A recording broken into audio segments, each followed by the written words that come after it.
Kisah putra Mahadewa yang bernama Andaka yang menjadi asura kejam, dibantai karena kelancangannya ingin menikahi ibunya, Parwati. Diceritakan setelah Andaka menjadi penguasa semua asura, Andaka punya ambisi untuk menaklukkan dan menguasai 3 dunia. Dia menjadi asura yang sadis dan bengis terhadap apa saja yang menghalangi ambisinya. Andaka dikenal sebagai iblis yang menakutkan yang sering membuat kekacauan di mana-mana dan tidak menghormati para Brahmana. Dia menjadi iblis yang serakah dan sombong karena ia yakin akan kekuatan yang dimilikinya bisa menaklukkan siapa saja termasuk para dewa. Karena keyakinannya akan kekuatannya, Andaka kemudian menyerang dan bertarung dengan para dewa bersama dengan pasukannya untuk menguasai surga. Dewa Indra sebagai pimpinan para dewa dan para dewa lainnya tak bisa menandingi Andaka karena Andaka mendapat anugerah kekuatan dari Dewa Brahma yang tidak bisa dibunuh oleh para dewa. Dikisahkan, jenderal perangnya memberitahu bahwa ada pegunungan Mandara yang indah untuk bisa ditinggali.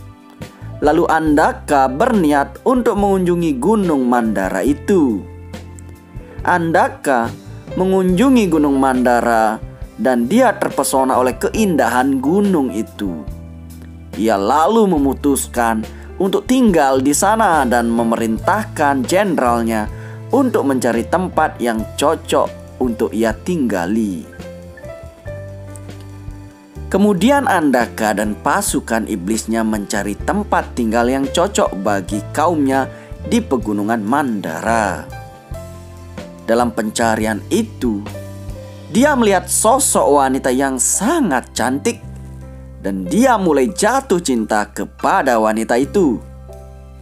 Karena terpesona dengan kecantikannya, Andaka dengan sifat asuranya ingin memiliki dengan paksa wanita itu. Tiba-tiba datanglah sosok seorang pertapa memegang senjata Trisula dengan pasukan gananya langsung memberikan pelajaran kepada Andaka dan pasukannya. Karena merasa terdesak, Andaka dan pasukannya mundur dan kembali pulang ke kerajaannya. Namun beberapa hari kemudian, Andaka tidak kapok dan datang lagi dengan banyak pasukan asuranya, berniat malah untuk menculik wanita pujaannya itu. Aksi mereka tentunya diketahui oleh pertapa itu yang tak lain dan tidak bukan adalah Mahadewa.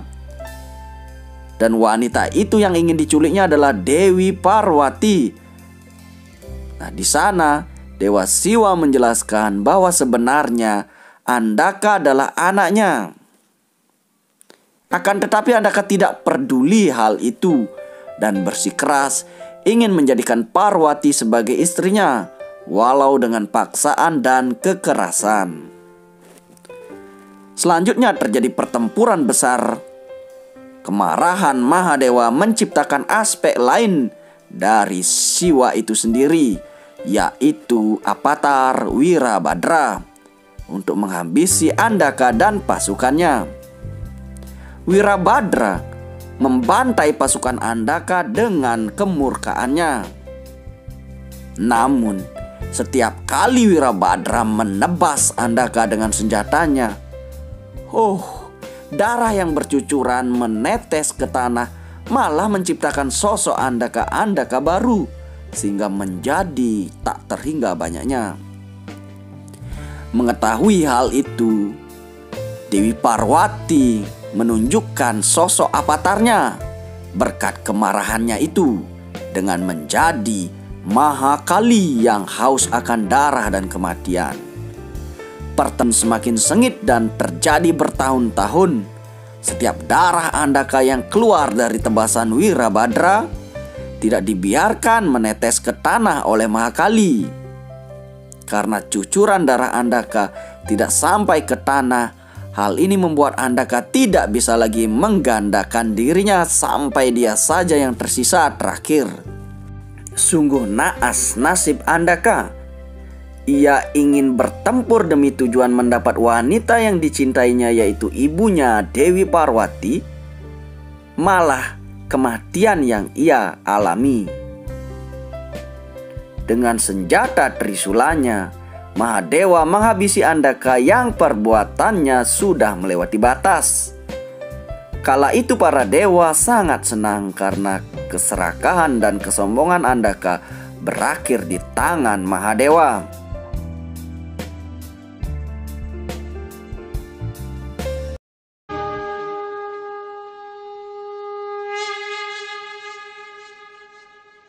Hasrat, harapan, keinginan, ambisi adalah kekuatan penggerak dari seluruh manusia. Benar kan? Kalau seseorang menanyakan identitasmu, lalu kemudian, seperti apakah jawabanmu? Pikirkanlah itu.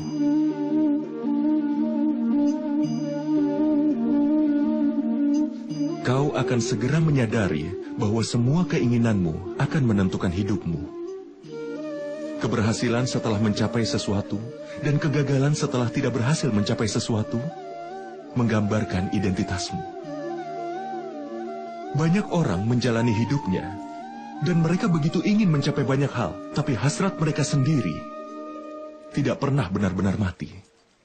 Keinginan membuat mereka menembus berbagai hal untuk mengejar cita-cita mereka. Tapi di dalam kandungan semua keinginan itu, terdapatlah cahaya pengetahuan. Bagaimana bisa? Saat ada keinginan kita yang tidak terpenuhi, dan hancur dari tempat yang sama, cahaya pengetahuan pun masuk ke dalam hati manusia. Tidak. Ini bukanlah kisah tentang pergulatan keinginan.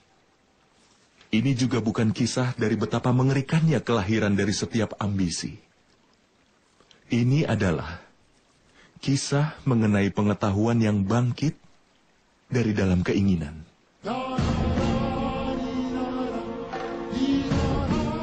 Aku, Basudewa Krishna, mengundang kalian semua untuk bergabung dalam perjalanan ini yang akan mengajarkan padamu arti dari kehidupan. Ini akan mengajarimu tugas sebagai seorang manusia. Ini akan mengajarimu cara untuk bangkit dan bersinar dari kehancuran. Nama perjalanan ini adalah Mahabharata.